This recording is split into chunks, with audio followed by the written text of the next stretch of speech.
But I don't know if they want us to go. Do you want us to go? Freddie, the engine will be running in half a minute. Half an hour? Half a minute. Half a minute. I understand that in Japan that you couldn't even leave your hotels. That's the It was immense very popularity. difficult. Yeah, very It was this time round. It was we had to have bodyguards all around. And, You did it see got one of the kitchens, though. in fact, yes, and we were sort of reduced to travelling in laundry lifts and things like that. But the price of fame did come. I study demonology and satanic things. Why do they use Beelzebub? And I suppose that's a legitimate question. Why do we use it? Yeah. It's just I mean, why do we use anything? I mean, it doesn't necessarily mean I study demonology and things. I just love the word Beelzebub. It was great. I could get married and divorced in that time. Do you have hobbies? I am not. Yeah, a lot of sex.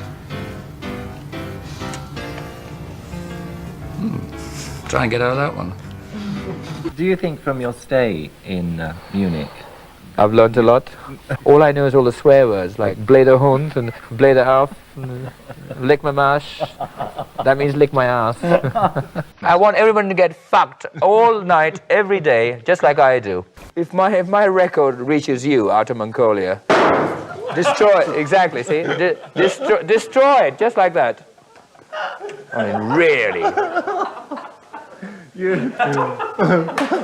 Well, Freddie, I knew you were explosive, but not that explosive. I mean, really. Did you know you were that explosive? I can make a bigger bang than that, dear, I'll tell you. The spectacular stage thing which you had on the first tour in Australia, when did that start to evolve on stage? I think we had ideas from the very, very early stages. I think it just developed as we got to do more gigs and as we gained experience and things like that. I think there were a lot of ideas that we wanted to try out both on record and on stage. It's something that you can't do all at once. I mean, you've just got to be in the right sort of stage in your careers to do larger things. Like you couldn't start off with a huge entourage of lights because, I mean, we weren't doing bigger venues. So you had to sort of like wait for your turn. But it came pretty quickly, I think. Now, with Queen 1, Queen 2, Killer Queen, you were building up an immense album following with those albums.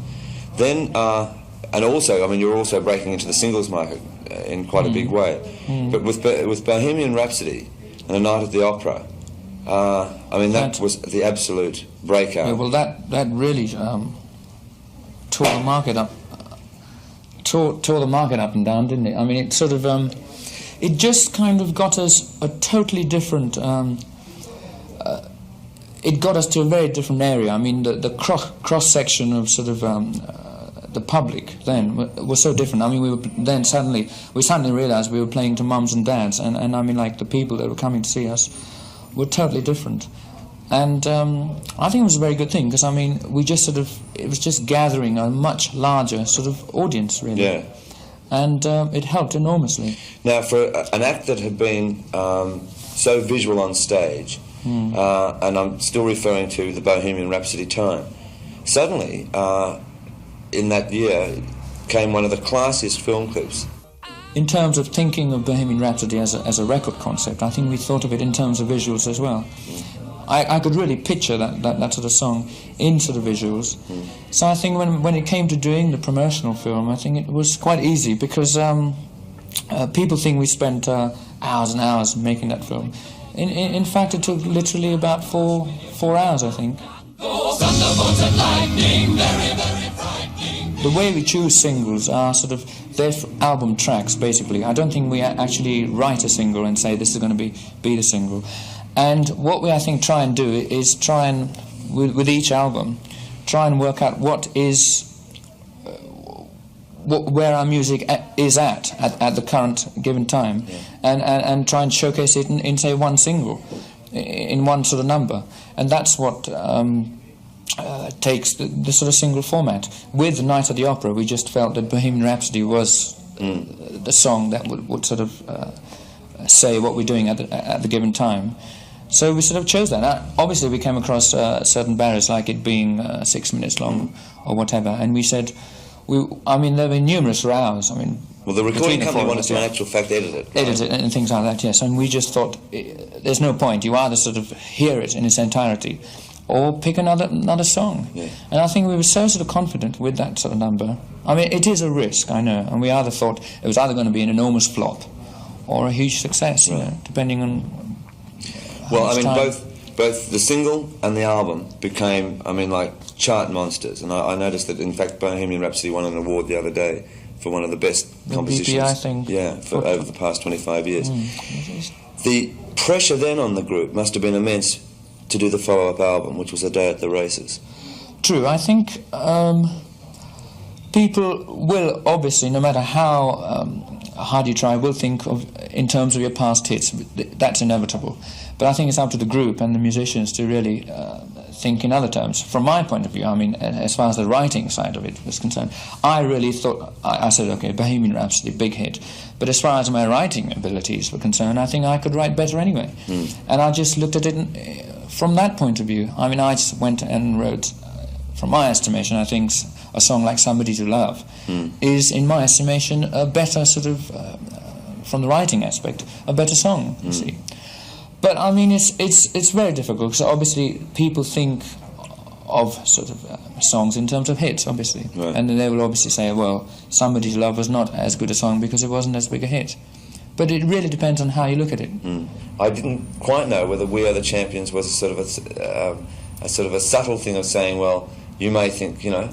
I mean, I think we always write songs like that. It really is up to the listener to make up its interpretation. I think it's nice. I think up to now, I think even now, it's got to a stage where we do it subconsciously, you know. I mean, and we write, especially my songs. I mean, they don't state very categorically. I mean, they're very sort of, they can go into different sort of areas, and I like that actually. I mean, it's a nice escape for me from the writer's point of view, but I think from the listener's point of view, it's nice that they can make up different interpretations. So basically, if you ask me what it's all about, I would say it is tongue-in-cheek, and it's not to be taken too seriously. I mean, my God, I can't be serious. No. You know, it's something that I wanted to write a song that was very cold and calculated, and kind of to the point. And basically, it was a song of sort of participation. I wanted people to sort of participate. I was looking at it from the sort of the show point of view as well, how we were going to sort of do that. And I just thought, why... I wasn't going to sort of beat around the bush. I thought I'm going to be as blatant as possible. Can I just interrupt there? Yeah. I remember also you saying last year that was sort of like being... You might as well be in a jail the time you were spending in the studios. And I notice here you've said, I've done my sentence but committed no crime, and bad mistakes I've made a few. Theatrical. That's all very theatrical. Right, and then it keeps going, and then it says, which is probably makes a lot of people think, I've taken my bows and my curtain calls. You brought me fame and fortune and everything that goes with that. I thank you all. But it's been no bed of roses. Yeah. It's my way of saying that to a lot of people, I mean, that's like, a lot of people think being a rock and roll star is kind of going to a studio, making a disc, and then going around spending all the money, which I don't think it is. And I know that a lot of people do realise that, but even at the same time, a lot of people don't. They think it's a very easygoing life. And I mean, like, a lot of people still think, when I say, oh, we're going to America for a tour, they think, oh, nice long holiday. And that's just my way of saying that it's not easygoing. I mean, God, I mean, don't for one minute think that it's all peaches and cream. Now, may I ask you a couple of pertinent questions? Oh, what are they? The first one being like one of the world's top groups, and living in a country, well, I mean, it's true.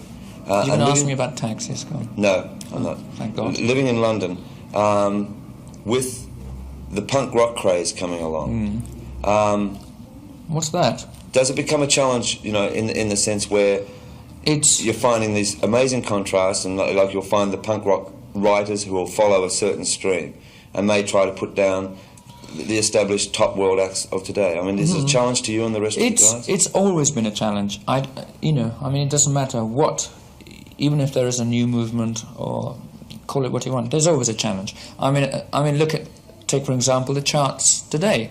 I mean, at the moment, I feel there's enormous competition with just the established acts. I mean, there's ELO, there's ABBA, there's Rod Stewart. So I mean, there's always competition, and we're never going to I'm never one for resting on my laurels, really, because I always know there's that competition, and that's what keeps us, keeps the driving force there. Well, but with the new stuff, I think it's all healthy. I think there's always going to be a kind of a new movement, because I mean that's how we started. Can I be bold to say that then I think it almost brings the cunning out in you? I think you almost enjoy it. Oh yes, I mean the day where we sort of say that, well, we're the greatest or whatever. I mean there you are, we're the champions. I mean it's not meant to be taken. But one could almost look at it that way as well. Yeah, I mean we certainly haven't hit our peaks. I mean there's always, you've got to keep going. I think there's so much we still have to do. It's amazing. I mean now I'm going into opera, forget rock and roll.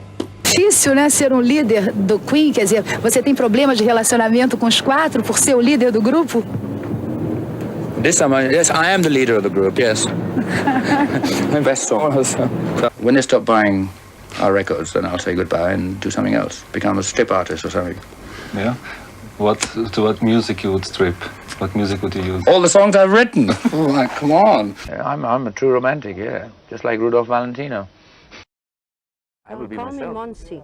Okay, Monsi. No, not Super Diva. Oh, sometimes Monsi. Sí.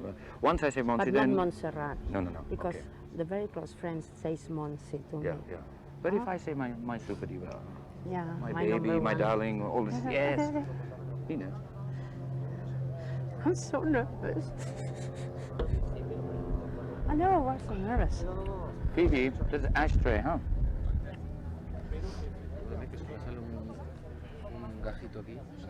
Vamos ahora a hacer una entrevista a Montserrat Caballé y a Fred Mercury para Televisión Española. It's already started. Yeah, 1 second. Because ¿Han empezado ya? The sun's going in my...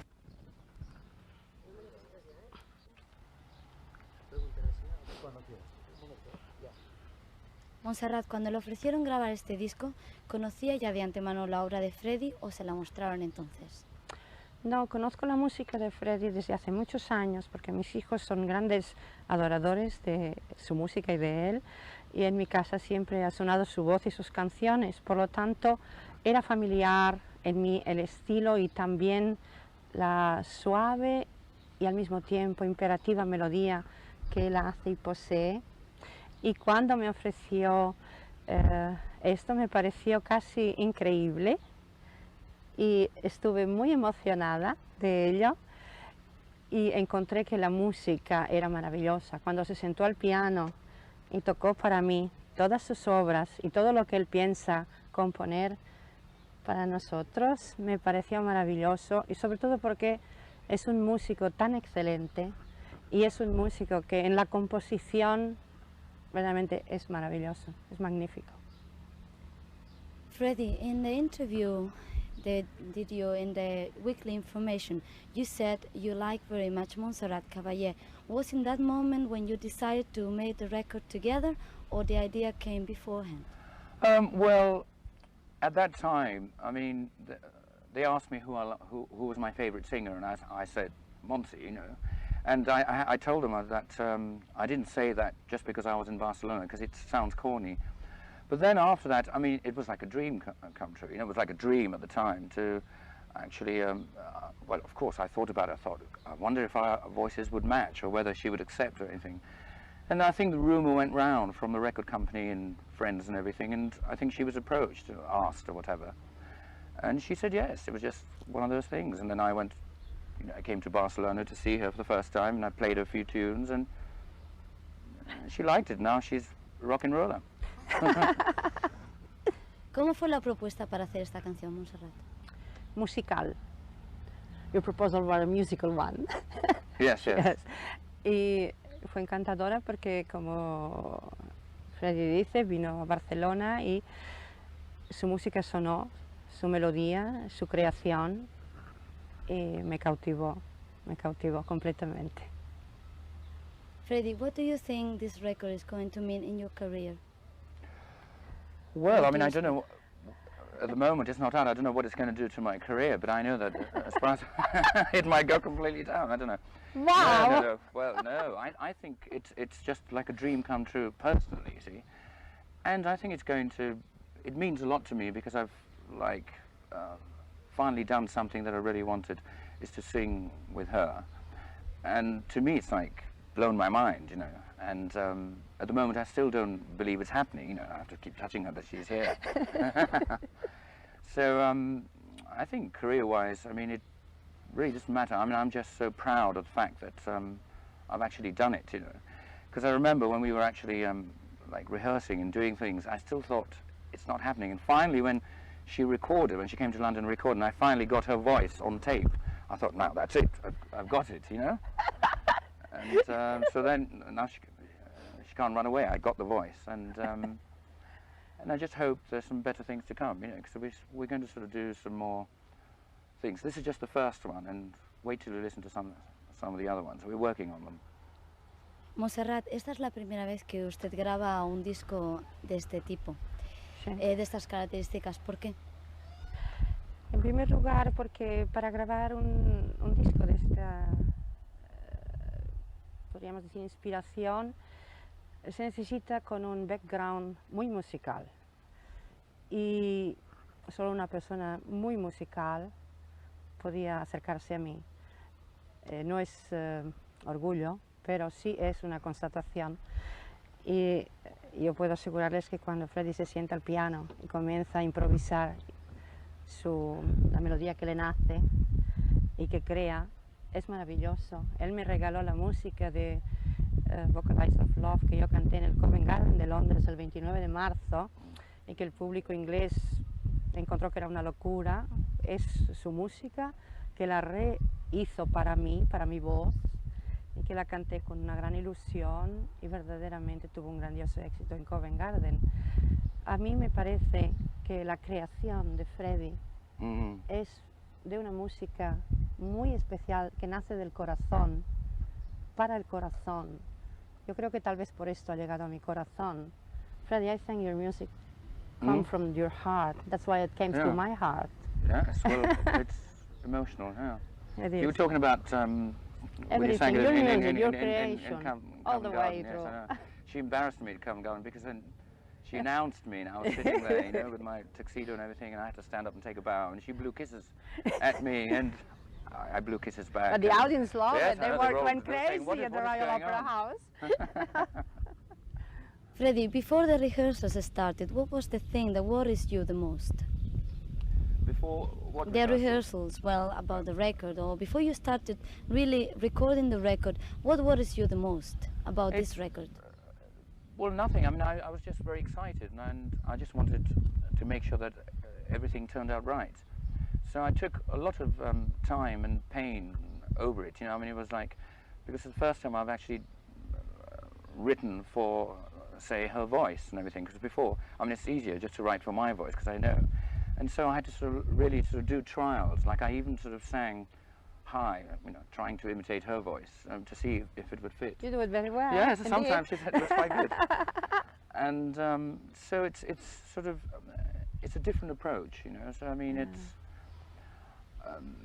like it was risky because I mean I didn't quite know whether she would like it or not, and so we had to sort of just hope that she would like. But she changed a few things, you know. It wasn't like that she had to sing everything I said. And the thing I want in the end is that for the both of us to be happy, because when we're happy, then it'll come through into the music. And I think, you know, people have to listen to it and then make up their own minds. ¿A usted, Montserrat, le preocupaba algo? Estar dentro de la música no, pero sí me preocupaba poder interpretar bien su música, hacerla de una forma verdadera, sentida y sobre todo de una forma que las dos voces juntas pudieran mezclar bien y al mismo tiempo tener la expresión, porque cuando, por ejemplo, él tuvo la gentileza, you have the gentleness, de dedicar este primer cosa que hemos hecho y titularlo Barcelona, y hacer unas lyrics, unas palabras muy bellas de nuestro primer encuentro y de la Barcelona que se abre al mundo y invitar a todo el mundo a que venga.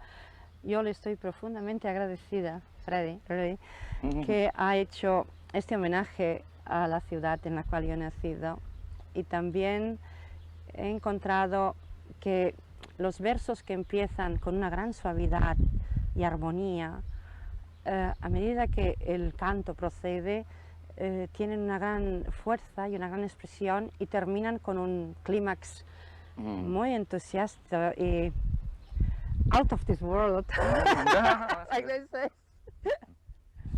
Freddie, would you like this song to become the official song for the Olympic Games in Barcelona in Yes. '92? Yes. Oh, Yes. really? Thank Why you. Yes. That's I wonderful. hope they take it. But if they don't like this one, I'll write another one for. But I mean, you can't go much stronger than just saying Barcelona. I mean, it tells you everything, doesn't it? I mean, it's sort of right there. So, well, I hope the people in Barcelona, or in fact everybody, I hope they like it. ¿Qué le parece, Montserrat, la presentación aquí en Ibiza en vez de en Barcelona, la presentación oficial? Me parece muy bello porque han sabido escoger el lugar apropiado, tal vez, porque indudablemente el mar es nuestro mar y también el aire es nuestro aire. Por lo tanto, esta zona mediterránea nos trae tantos recuerdos de todo el litoral catalán. Por lo tanto, a mí me parece una maravilla haber escogido este lugar, y al mismo tiempo porque tiene un gran encanto y una gran atracción indudablemente de todo lo que procede al Barcelona canto, a nuestro canto a Barcelona. I just asked Montserrat what she thought about doing it here. I mean, this official opening of the song instead of Barcelona. What do you think?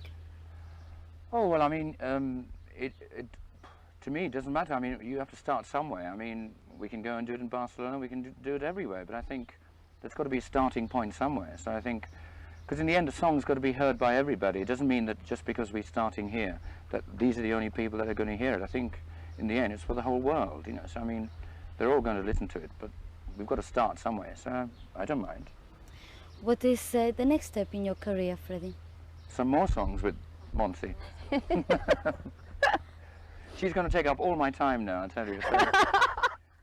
So, and I'm quite prepared to do it, you know, so I'm looking forward to all that time. Montserrat, este escenario aquí en Ibiza con la gente joven y este tipo de música que se oye aquí no es mucho con lo que usted está acostumbrada a cantar. ¿Cree usted que esto servirá para acercar un poco el canto, el bel canto a la gente joven? Indudablemente, la gente joven ya viene mucho a la ópera, indudablemente. Y al mismo tiempo, yo creo que este approach entre las dos voces y entre la música hace factible ello, porque Freddie ha hecho una música en la cual la voz de soprano se mantiene en una línea, casi diría, de bel canto y rossiniana en ciertos aspectos, logrando un mixture que es algo impresionante. Nunca se ha experimentado antes una cosa así. I think it's the first time they experimented something like that. I think really, so, yeah. opera and rock together, and Especially I like love the it. two- I do love it. Yeah, especially the two voices, because it's quite unique to have two voices like. I mean, I'm sure it's like Dinah Ross has done it with one, but from complete pure opera to like rock and roll, two very different sides. It's very difficult, and for the voices to match. And I think, I think we've done it. Bueno, no se vayan ahora porque les van a entregar ahora a continuación una carabela de plata que es una reproducción de la Santa María con respecto al aniversario del descubrimiento. Don't go now because they are going to offer you now a silver ship which is the reproduction of the Santa Maria, you know, in the name of the quinquennial anniversary from the discovery of America. Good. Good. That's Thank you very wonderful. much. Yes. Thank you. Es un honor para Oh, look at el that. quinto centenario hacerle esta entrega. It's wonderful. Oh, gosh. Really? Could you imagine? Very nice. Thank you. Oh. It's nice, ¿no? Beautiful. Es bellísimo. Muchas gracias. Very beautiful, indeed. It's all silver. ¿Es una reproducción de la Santa María? Está inspirada en los planos del... Ajá. que ha sido el gran investigador de la Santa María. Sí, es que yo en inglés... Had the inspiration in who? Los planos del profesor Martínez The Hidalgo. plans of the Professor Martínez Hidalgo, which was... Fue director del Museo Marítimo de It Barcelona. was the director of the Museo Marítimo in Barcelona, and after his plans he was done. Yes. Wonderful. Good. Thank you. Thank you very much. A friend of mine gave me his telephone number in Munich, where he was living at the time, and I phoned him, and But that's my girlfriend as well. But anyway, we share. So I flew over and saw Freddie and played him the songs and some videos and let him read the script, and I bit the bug. Bit the bug. Dave, what was it about Freddie that made you decide to ask him to do the tracks on the album? Well, Time is a very special project for me, and I wanted to, and it covered all spectrums of music, and I wanted to work with people who I admired and whose voices and performance would suit the characters that I wanted to portray in the concept album. Yeah, you obviously have a great admiration for Freddie's work. Yes, I have. Yeah, ever since I actually saw you perform in Hyde Park, I think that was 1979. It's all right, Freddie, I'll go back to the 60s, so you can feel quite safe. Freddie, a lot of people must ask you to record. What made you agree to this particular project? Well, it was the way it was approached, actually, because, I mean, I get a lot of approaches to do films and things like that. And I remember when I first met David, I mean, it was like, I liked the fact that it was like on one-to-one basis. Yeah. And rather than his entourage or his organisation calling my organisation, it was those kind of things haven't done. But after having met him, he sort of said, I like the one-to-one approach. And I said, well, that's the way you got me, because, I mean, he just sort of phoned me up and said, what would you like to do? Time. And I'd read about it, and I said, well, come on over. I was in Munich at the time. Yeah. And he said, look, and the way he approached me was great. He just said, look, you don't have to be committed to anything. You can listen to the tracks, I'll fly over. And if you don't like them, fine. And that's the way. And I love that approach. I really did. What's Dave like to work with as a producer? Oh, he's awful. He doesn't do anything anyway. No, he's like the overseer. I mean, it's like, it's not so much, he's not so much a producer. He's, he's more than that. He's like the overseer. Yeah. He was trying to get this whole thing together with all kinds of different artists, and it's very, very difficult. I remember when he approached me, it was like, look, and, Olivier's done this, Cliffy's done that, and Dionne Warwick's done that, Cliff Richard's done that, and Julian Lennon's done that, and I just said, well, you've come a bit late. Yeah. But I think, I mean, I might be wrong in saying that, but I think in his mind, I mean, he kept, like, the title track Time, because I think he was sifting, basically, and that's the way I think, and to find the right medium for the right person. And I know when he first approached me,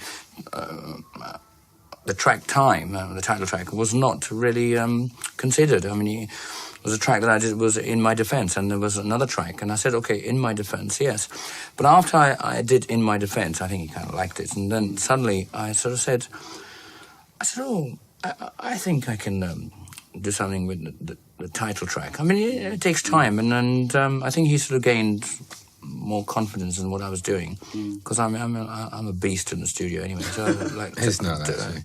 Olivier is just magic. I mean, just when you hear his voice, you just want to sort of put a song next to it, Are you a fan of Lord Olivier? Well, who isn't? Don't be silly.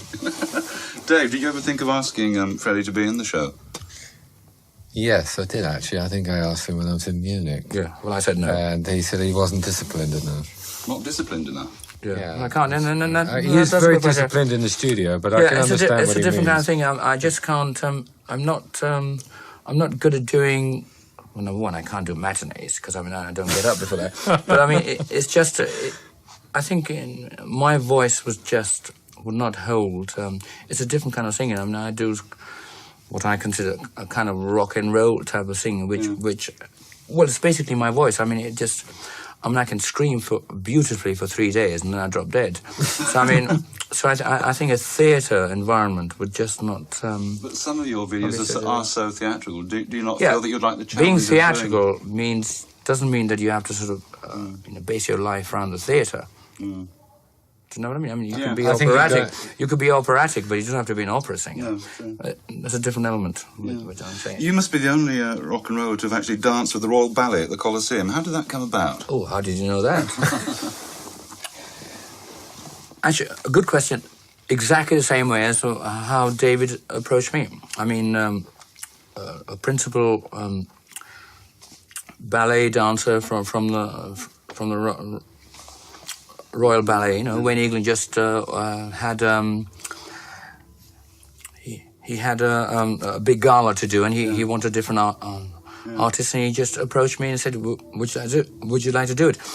I mean, having seen Queen videos and things, he thought I could dance beautifully. But when I actually did start dancing with the Royal Ballet, they found out. You know, no, it was great because suddenly they realised that I couldn't really dance exactly. I mean, because I can never be choreographed. That's the thing. I mean, I just can't. If they tell me a step to do, I could learn it. But the moment they say, "Okay, take or roll," I just can't do it. I mean, it's just I'm just born that way. I mean, I just do spontaneous things. So they realized that I couldn't really do the same step twice. So in terms of the ballet, every time I did anything, they realized it was all wrong. So they just lifted me up all the time. Which is great. I learned a lot from that. So if you can't do a step, they go, "Don't worry about it, we just lift you up." And once you're up there, you can't do a thing. They do all the movements, and you just get passed from one to the other. Outrageous. Dave, what was it like to work with such an extrovert character like Freddie Mercury? Well, actually, to be perfectly honest, I thought it would be impossible because he is such a perfectionist and such an extrovert performer. But I found him the absolute professional to the extreme, which I thought I was the worst, where everything had to be perfect. But he would give 100% of himself, and he doesn't like starting work until sort of 6, 7 in the evening and working till 6. But that 12-hour period, he gave a performance. Every take was a performance, giving 101%. No, and I've worked with Stevie Wonder and by the album with everybody, and I think Freddie's the only performer I've actually worked with that every take is like a performance in front of an audience of thousands. That's very nice of you. I tell you, this is no cheap queen you're working with. How long did you two go back together? And I mean that, and it's very rare because most performers go in and after 2 or 3 takes they lay back or they hold back, but he gives his all until he drops, and I thought everybody did that. But they don't actually,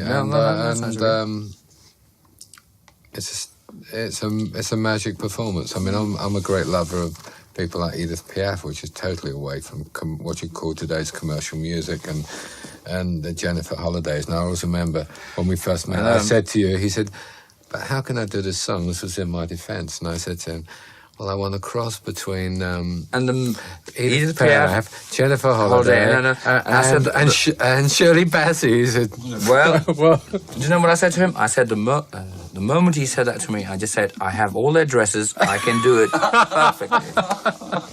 Have you two known each other a long, long time? No, not really. Well, no. We met. It's a good thing you asked that. The first time we ever met, I don't know if you know, was after the Hyde Park concert, I remember. Yeah. And we had, there was a dinner at Mr. Charles or whatever, and I didn't know you were going to be there, and we were with Elton and everything. And I remember, because at Hyde Park with Queen, we just signed to John Reid, which is, who is Elton John's, what do you call it, manager, and he just become our manager, so it was just like the first big gig. And so after that, and I remember I'd thrown a tantrum because it was like, it was very weird. People didn't realize, because I mean we built up this humongous show, but we didn't get, and I'd worked myself to fever pitch right at the end, and I knew that we had like a double encore to write, but I mean because of so-called violence or the police activity, we had to shut the show pretty early. So I didn't get my moment to actually do the 2 encores that I wanted to do. So suddenly it was all over, and we had to go. So I was in a real mood, and suddenly I was sort of like taken over to Mr. Charles, and Elton was there, and suddenly David was there. I think that's the first time I met you. But I think we just sat there and had dinner and we said hello or whatever, but we didn't get, because I was in a real mood. You know, in those days, I was young and I threw tantrums, and I thought I'd let this one really ride. Have you seen the show, and what do you think of it? I think the show's fabulous. You enjoyed the whole concept of it, did you? Yes, I think today it is. I mean, I'm not just sitting here saying because he's next to me. It's the most modern thing that's happening at the moment. I mean, you know, I think. I mean, whenever a show of that caliber goes out, there's always something wrong or right. And I'm sure he would say that too. Because, I mean, like, when we make an album, we do it. And then when people listen to it, it's like there's always room for change. And, like, I mean, as the show goes on, I'm sure he could change it. Because, I mean, things... But I think the initial impact of the overall thing is just magnificent. So, I mean, you just go with that, and then you can change things It's like another step from the conventional musical that we know. It's now taking it a step further into the next sort of century almost. Oh, definitely. I mean, the whole thing. I mean, a musical is a musical, but the whole thing that it rides on the fact that there are these. The way I see it, okay, is the way that there are certain elements in this musical that have never been done before. See, I'm one of these commercial streaks. People that love that. So, as far as I'm concerned, I mean, you could sing a song backwards and wear all kinds of wonderful clothes. But if there's an element of surprise or something that has never been done before, that brings me to a theatre. And the fact that Laurence Olivier's face was... even to this day, I mean, I'm talking to people and you read about it in the press, they don't know how it's done or whatever, is an enigma, which I love to sort of... It's something that brings you there, the mystique and all that. That's, to me, that is theatre, that is... So I think when you put all that together, it's magnificent. When you're doing the recording of Dave's work for the album, who has the last say? Does Dave say, "I'd like it sung like this, Freddie," and then do you have little rows and arguments about it, or? We always have rows. I think that's healthy. It is healthy, of course. Healthy. Yeah. I have rows with every project that I do, and in terms of us, I mean, I undertook this project knowing fully well that he was the overseer, but of course I wanted to put my sort of stamp on it. And then in the end, we disagreed on a lot of elements. But then, like, he gave way, and I gave way to a lot of things. But in the end, it was all to make sure that it was... Right. I don't think it was done in terms of any sort of egoistic elements. I mean, it was all to do with hoping that it would work. So, I mean, like... I mean, people think that I'm a real... it starts with C, but I can't think of anything. But that I'm a cherub. But I mean, sometimes you have to give way to sort of understand certain problems, you know. But I mean, I'm very hard to deal with. Yes, I'm sorry. No, you're not. You're very easy, actually. I think if you... it's like if you believe in something, you have to... You're a perfectionist, and you've got to stick out for what you believe in. I mean, if Stevie did a track, and the reason I wanted Stevie Wonder to do it because I respected and admired his work. The reason I wanted Freddie to work on the project, and I was knocked out that he did it, was because I wanted Freddie to give it his special element, and I think it's pointless getting involved with any other artist and taking away what has attracted you to want them in the project, and it's the way Freddie performs, and also. He's got this wonderful things with using block harmonies and very off-the-wall sounds, and it would have been wrong to take that away. I mean, that was what Freddie gave to the two songs that made them magical, I feel. Magical being the topical word. Is it your sound, Freddie, that we sort of grown to love and know so well with Queen, that you have these wonderful choral bits?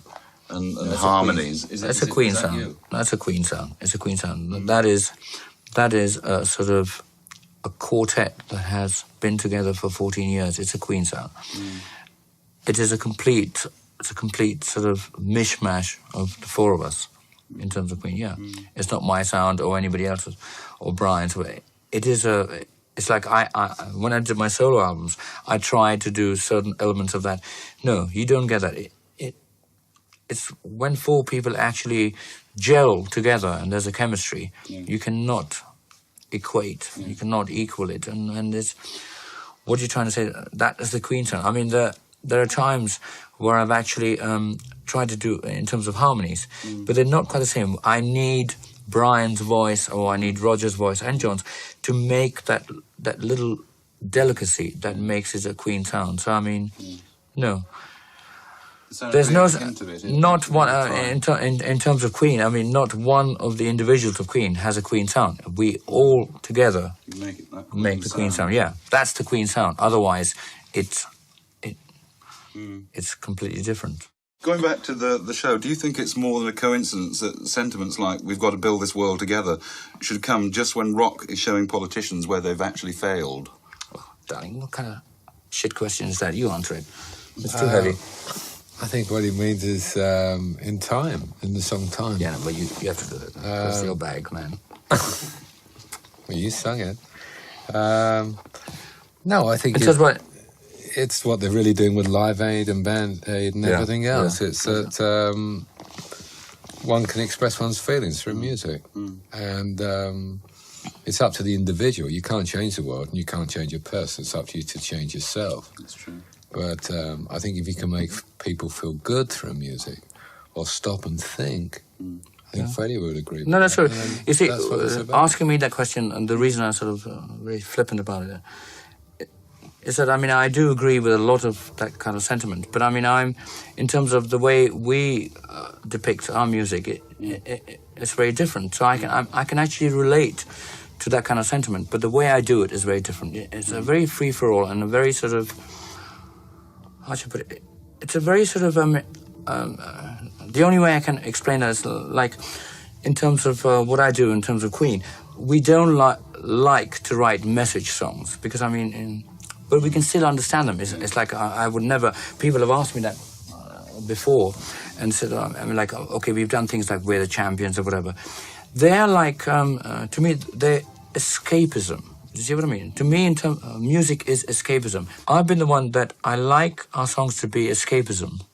It's got to be an escapism. It's like going to see a very good movie. Yeah. I feel that people who buy our records or whatever go to see them. They buy our records or they see our videos or whatever. Or it's like going to see a wonderful film. They go and see them because they have problems. They go in there and say, I want to lose my problems for 10 minutes or an hour and a half, and then they go back to it. Yeah. I've always maintained that. For me, I don't write my songs in terms of a message of peace or love. Yeah. I can incorporate that kind of thing, but I don't want to be I'm not a Stevie Wonder or John Lennon where I actually feel, because to do that kind of thing, you have to actually feel it. You have to be a John Lennon. You sleep with it, you eat with it. Yeah.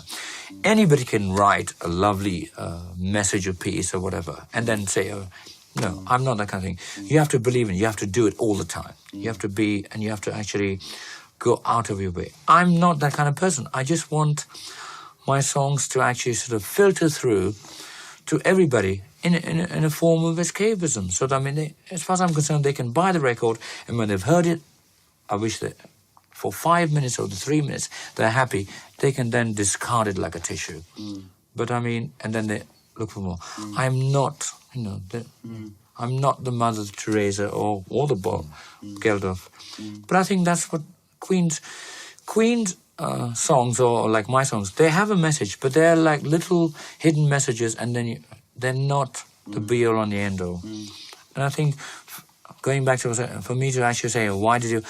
I mean, I've come to grips with the project of Time, but I'm not that involved into the complete reality. I mean, Dave is the one to answer that. I'm not involved in the complete reality.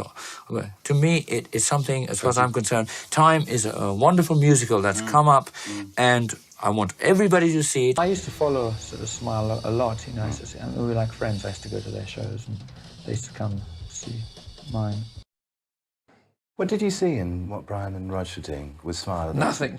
I don't know, I think they had the basic ingredients of what we wanted to do, which was a sort of coupled sort of hard rock with an overlay of harmonies, So we decided we'd, take the plunge. And it was then I sort of thought about the name Queen. I had it in the back of my mind. I thought one day, that could be, we could put that to good use. Why Queen?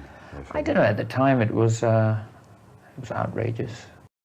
At that time, it sort of, the name sort of lent itself to a lot of things, a lot of the theatre, and it was very grand, you know, very pompous, all those kind of connotations. It meant so much, you know. It was nice. You couldn't sort of just, it wasn't just one precise label. It could have meant a lot of things. I mean, you know, there was a long sort of gap between actually forming Queen and actually having a recording contract. We'd formed Queen before, I mean, I can say this, you know, now, before sort of David Bowie had done anything. Hard rock in those days was always done this sort of in the blues way, where it was kind of 12 bars and lots of heavy crashing chords. And then there was the other side where it was a lot of melodic sort of ballad type things. And I just thought, why can't the two come together? I mean, why can't you have a good melodic song with a lot of heavy content? And we just thought that would be interesting. Basically, it is a participation thing. I've been very cold-blooded, and I'm just thinking in terms of how maybe we're going to sort of adapt it on stage, and then how people are going to. It's a public stroke group thing, really. Let's talk about writing for a second, Freddie. How prolific a writer are you? Oh, I write a dozen a day. Does it come easy? It can, if I put my mind to it, yes. I mean, I'm not sort of blowing my own trumpet, but I do churn them out quite quickly, far quicker than the others, I think. They know that. But what are the ideal sort of set of circumstances for you when you're writing? I have to be alone. I just have to be left alone, locked up, and I just sort of concentrate. Usually, the way I write is I get the sort of melody first, because that's the most important. And it comes easier to me anyway. I work out the melody, I work out the song structure, and then somehow the words fit in afterwards. Lyrically, I'm very bad, actually. I really have to work. I hate lyrics. I wish I had a Bernie Taupin, you know, where somebody just gave me the lyrics.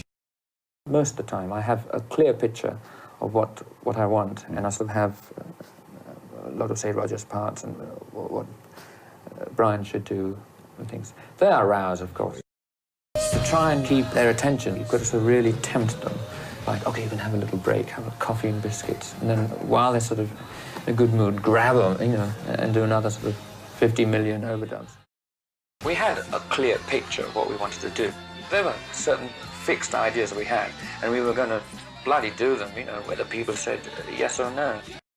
The moment we came out with the first album, they put us in an immediate heavy category.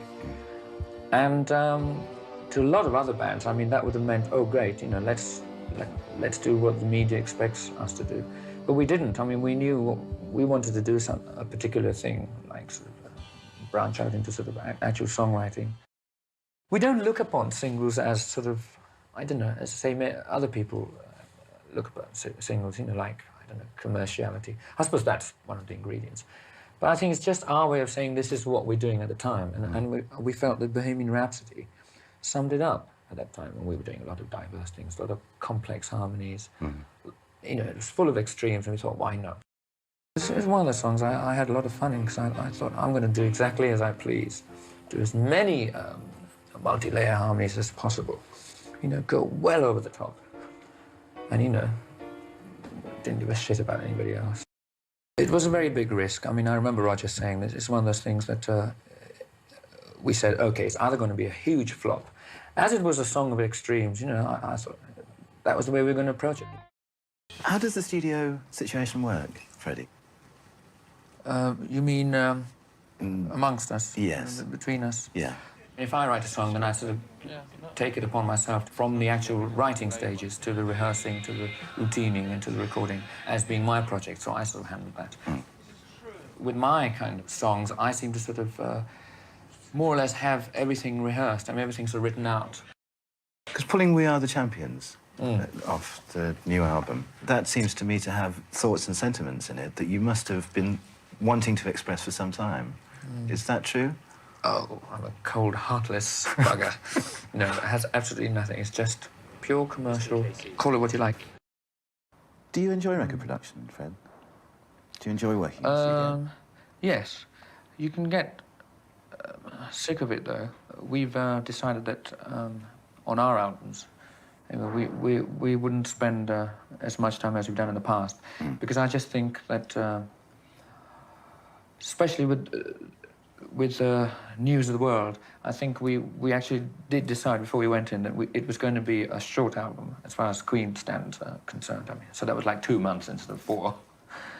We had something like a week and a half to 2 weeks to actually write all the material in. And that was nice, so that we didn't fall into this thing of it being overripe before we actually recorded it. Especially a group in our stage of career can fall into the trap where we can have as much time as we want in the studio. And you can just go and say, look, I'd like to try another area of this. But now I think it was up to us to decide from the very onset that this is the decision. You know, this is what we're going to arrive at before we got there. And we were going to say, okay, this is it. And I feel like I did that. I mean, okay, I could forever go around saying that I could have done, say, We're the Champions a bit better. But I think I quite liked actually saying, look, I've made my sort of decision now, and we're going to stick to it. And it's worked out pretty well. It's the most egotistical and arrogant song I've ever written.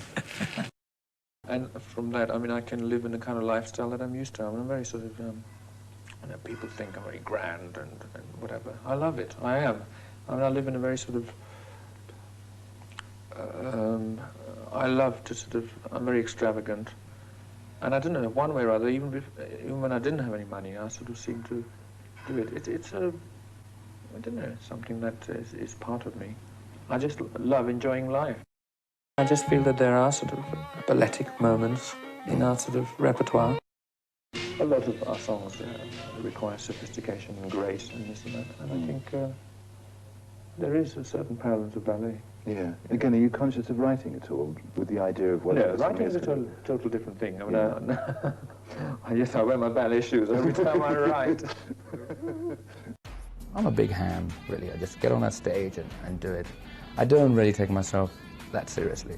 Not anymore. There was a time where in the early days where our music was very pompous and very serious, and people thought, oh God, what a load of bores, you know? And at that time we were getting a bit serious. Everybody is serious to a point, but after 10 years, you know, you've got to kind of ease off a little, and I personally just have a good time just fooling around on stage, you know.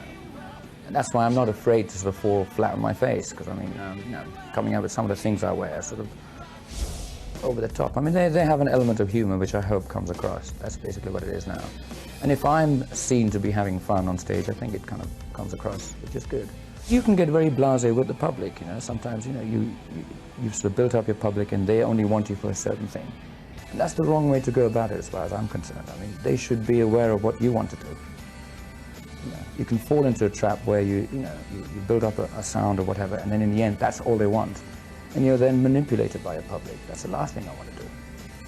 It's a nice, it's a knife edge that I like to tread on, which is good. The danger element is exactly what we need. And right now, you know, in a way, telling them that this is what we're doing right now, even though we do all the other stuff that they like, is great for me, because it makes you work harder, and you just feel, it makes you keep on your toes. Otherwise, it would be just too easy. I couldn't get any more theatrical. I just think that's the way I want to perform, you know. It's grasping a song and delivering it the way I feel, you know. I don't like sitting on a stool and doing a whole performance.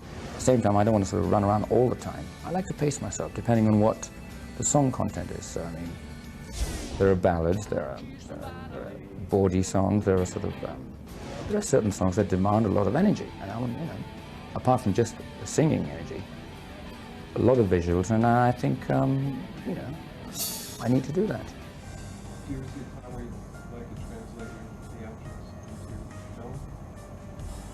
Not really. A lot of people ask me that. If I wanted to, I could have done that a long time ago. I feel that at the moment, there's a lot of things that I'm doing within Queen that keeps me happy. And as far as being an actor or whatever is, forget it. I don't. You know, if I want to do anything, I'll do it properly, and I mean, I need to really feel interested in it. And a lot of people do it because they think, oh, right, they've done 2 or 3 years in rock and roll to become successful, let's be movie stars. That's not my bag. You know, at the moment, I'm quite happy doing what I want to do. It's very creative at the moment. I mean, what we're doing within Queen is my creative output is, within that is enough for me.